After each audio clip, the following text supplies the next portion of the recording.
새벽 6시쯤 나는 택시를 타고 세비야로 가기 위해 바르셀로나 공항으로 향했다. 라이언에어로 예약했는데 라이언에어는 2시간 전부터만 티켓팅이 가능하다고 해서 처음엔 텅 비어 있다가 2시간 전에 줄을 서니 이렇게나 사람들이 많았다. 다행히 늦지 않게 체크인을 끝내고 세비야로 가는 8시 50분 비행기를 확인했다. 시간이 남아서 바르셀로나 공항 센트럴 카페에서 커피랑 초코머핀을 먹고 가기로 했다. 기다리다 보니 동이 터서 붉게 물든 하늘과 비행기의 조화가 꽤나 멋졌다. 사실 줄을 잘못 서서 물어보지 않았으면 로마로 갈 뻔했다. 다행히 비행기에 잘 탔고 스페인에서 가장 스페인스럽다는 안달루시아 지방 세비야를 여행할 생각에 두근두근했다. 세비야로 가는 비행은 하루에 한 편 정도여서 만석인 상태로 출발했다. 세비야로 1시간 반 정도의 비행이어서 기차나 버스를 타는 것보다는 효율적이었다. 스페인 남부다운 쨍한 날씨를 기대했지만 세비야에 도착했을 때는 비가 꽤 많이 내리고 있었다. 세비야 공항은 규모가 크지 않아서 캐리어도 빨리 나왔고 수속도 매우 간단했다. 구글 지도를 보니 버스 정류장과 호텔이 멀지 않은 것 같아서 스페인 와서 처음으로 공항에서 도심까지 공항버스를 시도해보았다. 서서 가는 게 만만치 않았지만 그래도 날씨가 어느새 파란 하늘로 변해 있었다. 세비야의 상징인 오렌지 나무를 보면서 호텔로 걸어가는 거리에서부터 나는 세비야가 정말 좋아질 것 같은 예감이 들었다. 내가 예약했던 호텔은 도나마리아라는 곳으로 세비야 대성당 바로 앞에 위치해 있어서 관광 다니기에는 최적의 장소였다. 유럽에서 3번째로 큰 성당이라는 세비야 대성당과의 첫 만남은 완벽했다. 도나마리아 호텔은 전형적인 체인 호텔이 아닌 고전적인 느낌이 드는 스페인 지역색이 물씬 느껴지는 호텔이었다. 도나마리아에서도 미리 요청한 대로 꼭대기층을 주셨고 카펫을 따라 방으로 들어가니 넓고 예쁜 룸이 나왔다. 내가 좋아하는 하늘색 톤의 방이 예뻤고 방이 넓어서 혼자서 쓰기에는 다소 큰 룸이었다. 거울이나 액자, 가구들이 앤틱한 느낌이어서 오히려 좋았다. 창문은 방충망이 없었기 때문에 혹시라도 새가 들어올까봐 항상 살짝만 열고 있었다. 남쪽이어서 그런지 바르셀로나보다 햇빛이 더 따뜻한 날씨였다.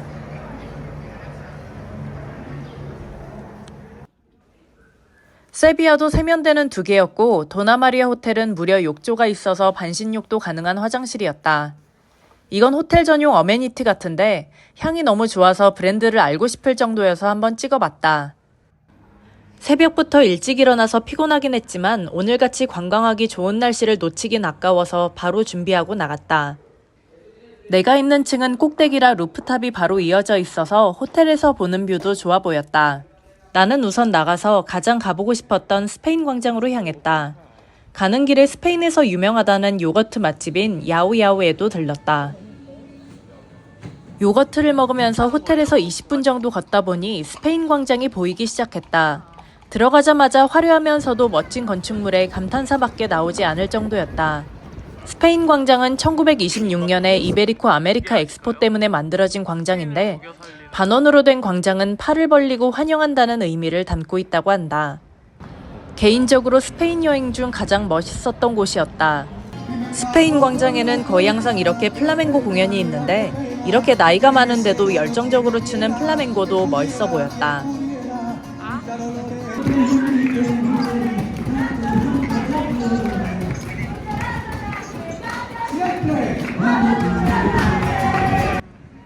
각기 달랐던 스페인 왕국 그림이 벽을 따라 쭉 그려져 있는 것도 인상 깊었다.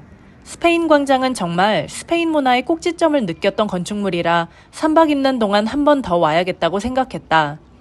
모든 곳이 포토존이어서 사진도 많이 찍었다.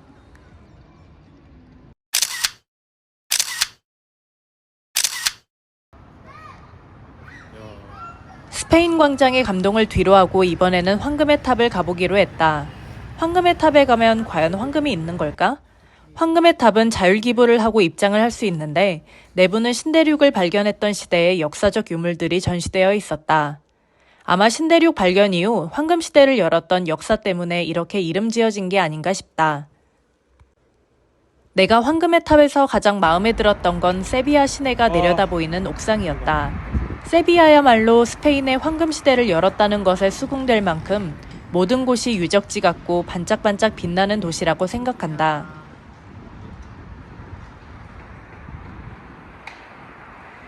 스페인 남부 도시 안달루시아 지역의 또 다른 명물은 투우 경기일 것이다. 투우 경기에 나가는 소는 보통 죽기 때문에 난 투우 경기를 동물 보호 측면에서 지지하지는 않는다. 하지만 투우 경기도 안달루시아 지방의 전통이 있기 때문에 투우장만 구경하러 들어가 보기로 했다.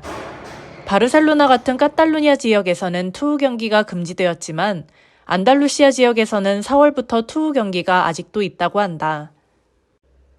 스페인에는 투우 사관학교가 있을 뿐만 아니라 투우사들의 연봉은 시작은 2,000대지만 잘 나가는 투우사들은 최고 77억까지 받을 정도로 인기가 좋다고 한다.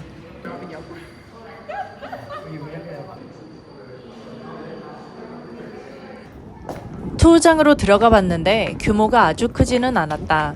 물론 다른 나라 전통 문화는 존중해야 하고 한 번쯤은 관람해보고 싶어도 투우는 마음이 불편할 것 같아서 경기장을 본 것으로 만족하기로 했다. 투우장을 나오니 곧 노을이 질 것 같아서 세비야에서 가보고 싶었던 바인 ART 스카이바에 방문했다. 이곳은 히랄다 탑뷰여서 노을 질 무렵에 오면 굉장히 멋지다고 했는데 마침 노을이 지고 있었다. 또 많이 걸었으니 칵테일을 한잔하면서 쉬었다 가면 좋을 것 같았다. 바르셀로나에서도 그랬지만 스페인은 햇살이 강렬하다 보니 노을의 색깔도 굉장히 붉고 장관 그 자체였다. 칵테일 한 잔을 하면서 시시각각 변하는 노을을 보고 있으려니 꿈속에 있는 것처럼 비현실적으로 좋았다. 세비야에 있으면 도심 분위기 때문인지 유적지 속에 있는 것 같은 느낌이었다. 세비야에서의 완벽한 첫날이 이렇게 저물어가고 있었고 어느덧 저녁이 되었다. 히랄다 탑과 대성당의 환상적인 야경뷰를 다시 한번 눈에 담고 우리는 이만 일어나서 저녁을 먹으러 가기로 했다. 이날은 우리도 스페인 사람들처럼 8시 정도에 저녁 식사를 해서인지 내가 봐뒀던 레스토랑인 보데가 산타크루즈는 웨이팅이 너무 길어서 다른 곳으로 향했다. 세비야에서 또 인기가 좋다는 라 바톨라에 갔는데 식당에서 바로 나온 어떤 부부에게 식당이 괜찮냐고 여쭤보았다. 부부는 맛과 가격 면에서 모두 매우 만족스러웠고 강력 추천해 주셔서 우리도 짧은 웨이팅 끝에 입장했다. 우리는 둘이서 이베리코햄 타파스와 뿔보 그리고 송아지 스테이크를 주문했다. 타파스는 역시 감동이었고 스테이크도 부드럽고 맛있었다. 전반적으로 다 만족스러워서 손님들이 왜 많은지 이해가 가는 곳이었다. 스페인에서 폴포는 원 없이 먹었는데 라 바톨라 폴포도 부드럽고 밑에 있는 퓨레와 잘 어울렸다. 외국인 부부의 말처럼 가격도 41유로 정도로 괜찮았다. 저녁을 먹고 늦은 시간까지 사람들이 많아서 안전한 길거리를 지나 호텔로 복귀했다. 오늘 세비야 코스가 너무 마음에 들었어서 이날 하루만으로도 스페인에 온 가치가 있었다고 생각한다. 맑고 화창했던 세비야의 첫날을 지나 다음 날은 론다 투어를 가는 날이었는데 아쉽게도 이날은 날씨가 흐리고 비가 온다는 예보가 있었다. 론다 투어가 3시부터라 늦잠을 자고 일어나서 점심으로 포스티기오라는 레스토랑에 갔다.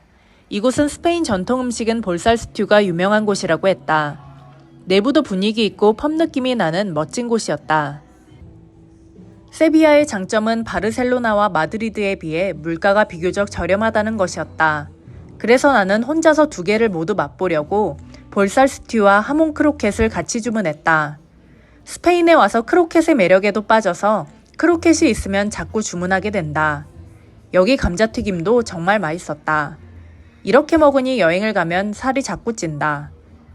볼살 스튜를 먹으러 들어왔는데 사실 볼살 스튜는 나에게는 그저 그랬다. 조금 고기향이 강하게 나는 것 같아서 다 먹지는 못했다.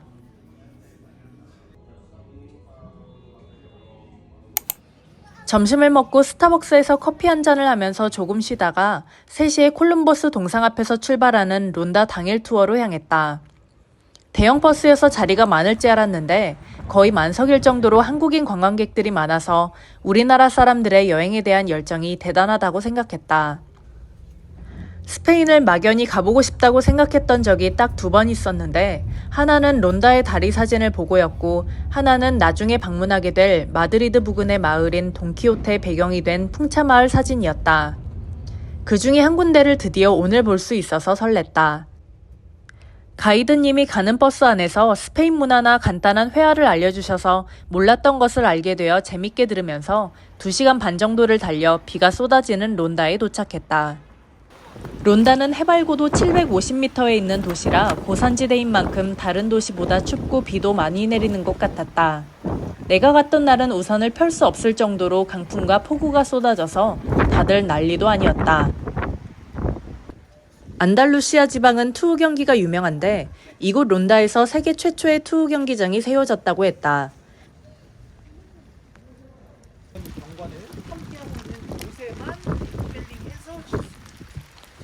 기대했던 론다였는데 우산을 써도 뒤집힐 정도의 바람이 불며 폭우가 내려서 아쉬웠다.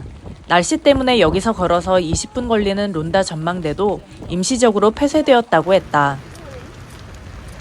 해밍웨이가 사랑했다는 호텔 파라도르 드 론다를 지나 드디어 론다의 다리를 실물로 보았다. 정말 영상이나 사진으로는 담기 힘든 엄청난 규모의 높은 다리가 인상적이었다. 아, 이걸 보러 내가 스페인에 정말 왔구나 라는 생각이 들 만큼 멋졌던 순간이었다. 론다의 다리를 보면서 식사를 할 수 있는 곳이 있는데 바로 앞에 보이는 흰 건물인 돈미구엘 호텔 레스토랑이다. 우리는 셋이서 식전빵이랑 안달루시아 지역 음식인 속꼬리 리조또, 속꼬리 스튜, 하몽앤치즈와 틴토 베르노를 주문했다. 론다의 다리를 보면서 마셨던 틴토 베르노는 정말 최고의 칵테일이었고 하몽앤치즈도 맛있었고 리조또도 내가 좋아하는 간과 익힘이어서 맛있게 먹었다. 맞아. 저녁이 되자 야경에서 보는 론다의 다리도 멋졌는데 문제는 더 이상 다니기 힘들 정도로 다시 폭우가 쏟아지기 시작했다. 결국 아쉽게도 참가했던 투어는 날씨 때문에 예정보다 좀 더 일찍 끝나 다시 세비야로 돌아왔다.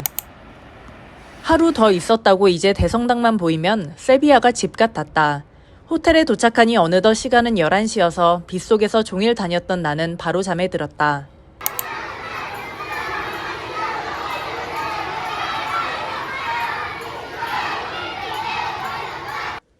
바로 다음날 아침에는 학생들의 시위 소리에 잠이 깼다. 이 호텔의 유일한 단점은 조금 시끄럽다는 것이다. 오늘의 주요 일정은 브런치를 먹고 대성당에 갔다가 저녁에는 플라멩고 공연을 보는 것이었다. 어제 폭우가 내렸던 날씨와는 달리 오늘은 다시 파란 하늘이었다. 역시 여행은 날씨 운이 9할이다.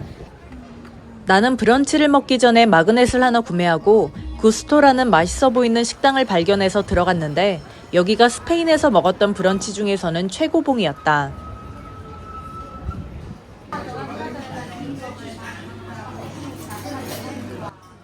내부는 클래식한 분위기였고 내가 갔을 때는 딱 한 자리 빼고는 만석이었다. 정통 잉글리시 브렉퍼스트부터 다양한 샌드위치와 머핀, 건강 주스까지 맛있어 보이는 메뉴들이 많았는데 그 중에서 햄앤에그 브리오쉬와 카페라떼를 주문했다. 커피를 많이 마시지 못하는 나에게는 스페인식 작은 잔이 딱이었다. 이런 곳이 동네에 있으면 매주 올 것 같은 곳이다. 커피도 부드럽고 맛있었는데 브리오쉬가 정말 감동이었다. 뜨거운 치즈와 햄, 스크램블드 에그의 조합이 환상적이었다. 살면서 샌드위치가 정말 맛있다라고 느낀 적이 별로 없었는데 구스토에서 먹었던 브리오쉬는 한 손가락에 들 정도로 최고의 맛이었다. 세비야에 일주일간 있었다면 이곳을 매일 아침마다 왔을 것이다. 구스토에서 만족스러운 브런치를 먹고 어느 정도 배가 부른 상태였지만 나는 컴퓨터로 작업할 것이 있어서 잠시 스타벅스에 들렀다. 한국도 그렇지만 카페에서 컴퓨터를 쓰기에는 스타벅스만한 곳이 없다. 1시간 정도 짧게 작업을 한 후에 온라인으로 미리 예약한 세비야 대성당에 3시 반까지 가기 위해 다시 호텔에 들렀다. 대성당 바로 앞에 호텔이 있으니 바르셀로나도 그렇지만 세비야도 다니기가 매우 수월했고 중간중간에 쉬기도 좋았다. 도나마리아 호텔은 1층 로비가 정말 넓기 때문에 생각해보니 여기서 작업해도 괜찮을 것 같았다. 아기자기하면서도 로컬스러운 따뜻함이 느껴지는 분위기가 세비야와 닮아 있었던 것 같다.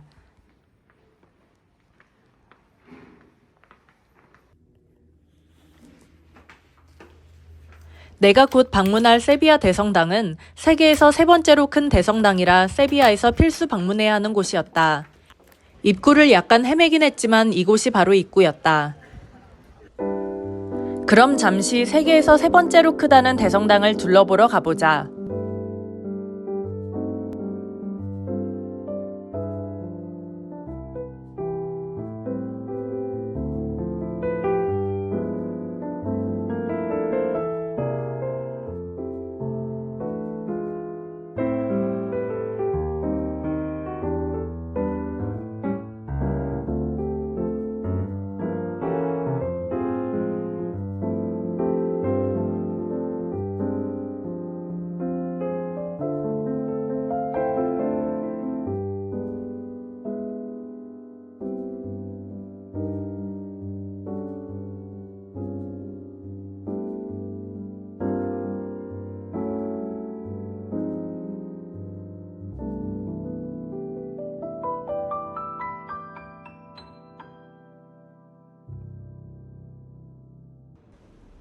세비야 대성당에서 가장 인상 깊었던 것은 역시 콜럼버스의 관이었다.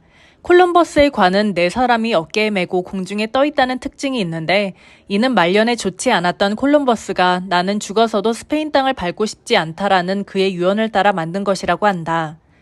콜럼버스는 스페인 대항해 시대를 열며 아메리카 식민지에서 들어온 막대한 자금으로 이렇게 크고 화려한 성당을 지을 수 있었다.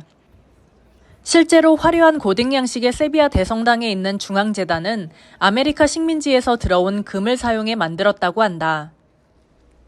건축물의 웅장함과 내부의 화려함을 갖춘 세비야 대성당에서 나는 기념품으로 묵주를 하나 구매하고 날이 좋아서 다시 한번 스페인 광장으로 향했다. 나중에라도 내가 스페인 광장을 떠올린다면 이렇게 파란 하늘에 플라멩고 음악 소리가 들리는 스페인에서 가장 멋졌던 곳으로 기억할 것 같다.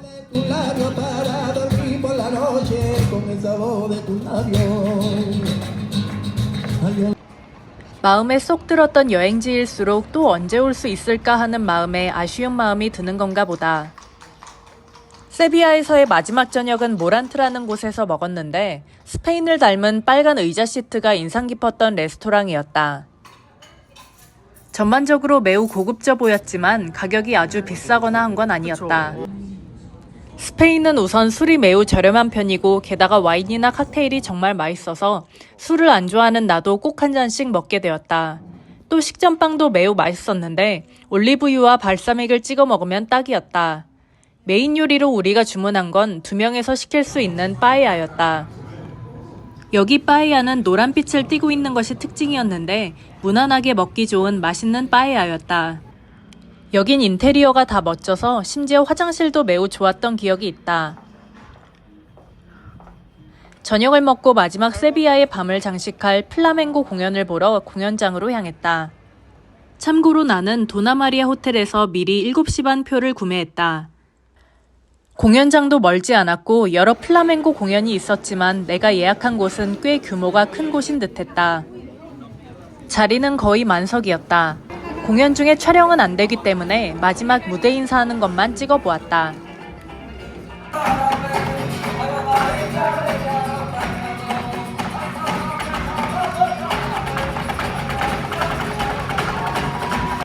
플라멩고 공연은 한마디로 정열의 무대 그 자체였다.